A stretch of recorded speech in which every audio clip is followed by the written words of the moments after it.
What if the one thing you're using to feel calmer is the reason anxiety keeps getting worse? You've been drinking to quiet your anxiety. I understand that completely. But what I need you to hear today is, as a therapist and someone with over 30 years of sobriety, is this. After a while, alcohol stops treating the anxiety and it starts creating it. Hello and welcome to The Recovering Therapist. I'm a licensed clinical social worker with over 25 years in the field of addictions, and I've been in recovery for over 30 years myself. So I'll tease you with 3 of the things that we're going to discuss today. Why the alcohol and anxiety link forms in the brain. The vicious cycle nobody talks about openly. And 3 practical tools from the recovery platform that maybe you can put into practice today. Alcohol is a central nervous depressant. It suppresses glutamate, which is activating, and enhances GABA, which is calming. Plain language, think about turning down the volume in a very loud room. For a little while, everything feels quieter. And while it feels like it works, the immediate reward loop is real. Remember, alcohol is a reinforcer, and it reinforces in 2 ways, both positively and negatively. The positive reinforcement is when I use a substance like alcohol, I feel good, it makes me happy, I view it in a positive manner. A negative reinforcement is I'm not feeling very good and I use a substance and it takes away that negative or that bad feeling. And in essence, when we talk about anxiety, that's what alcohol does. I'm feeling anxious, I drink, that anxiety goes away. And what I've done is I've set up a coping strategy to deal with anxiety. So whenever I get anxious, I know what will work. I'll use alcohol and that will go away. And it works until it doesn't work anymore. And that's eventually the outcome. The irony is the rebound as alcohol clears, glutamate then surges back up, and anxiety is typically now worse than before I started drinking. Alcohol is to anxiety as salt water is to thirst. It gives you a momentary relief, but then leaves you more desperate than when you started. What I know for me is I didn't recognize the pattern for a long time. I thought I was managing. What I've since come to understand is, both as a clinician and someone with lived experiences, is that some of that anxiety I felt in early recovery wasn't just withdrawal.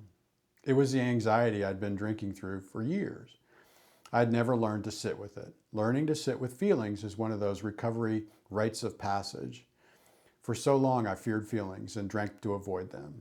Have you ever woken up after a night of drinking feeling more anxious than the night before? That's your nervous system rebounding. Chances are you never learned to address the original stressors. You kicked the can down the street.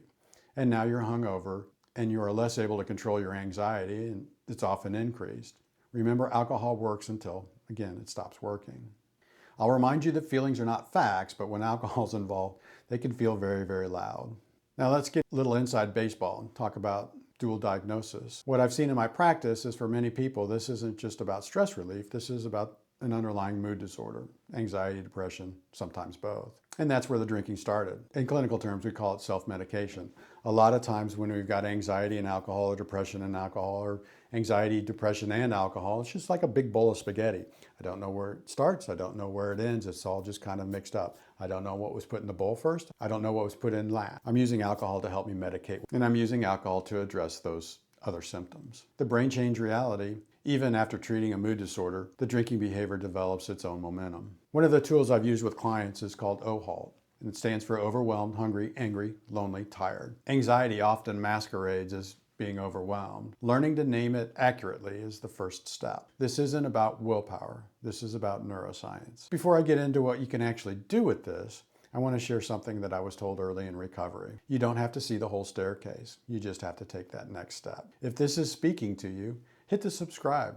Tell YouTube to bring more of this content to people who may need it. You may recall from a previous video, we discussed pillars of recovery. The second pillar of what we call the recovery platform is regulation. And this is where we start building something to replace what alcohol is doing for you. Strategy 1, got to name it to tame it. Labeling the anxiety response decreases its intensity. And what I found in my practice and my own experience is the simple act of saying, I'm feeling anxious right now, changes that relationship with the feeling. I can say I know what that feeling is that's making me uncomfortable and look for ways to address it. Strategy 2, the physiological sigh. Double inhale through the nose, long exhale. This is known as deep breathing. This is one of the fastest evidence-based interventions that I'm aware of when you have acute anxiety. And essentially you can kind of do it anywhere. Strategy 3, the 5 p.m. rescue, the danger zone. What I've seen consistently in my practice in my own life is that late afternoon is the highest risk window. Around 4 to 6 cortisol drops, blood sugar dips. isolation tends to set in. This is when the urge is strongest. Build a plan for that window before you need it, whether that's committing to a gym or a recovery meeting or engaging in a hobby. Remember, having something in place before I need it is really important here. Strategy 4, connection as regulation. The antidote to anxiety-driven drinking is almost never a solo activity.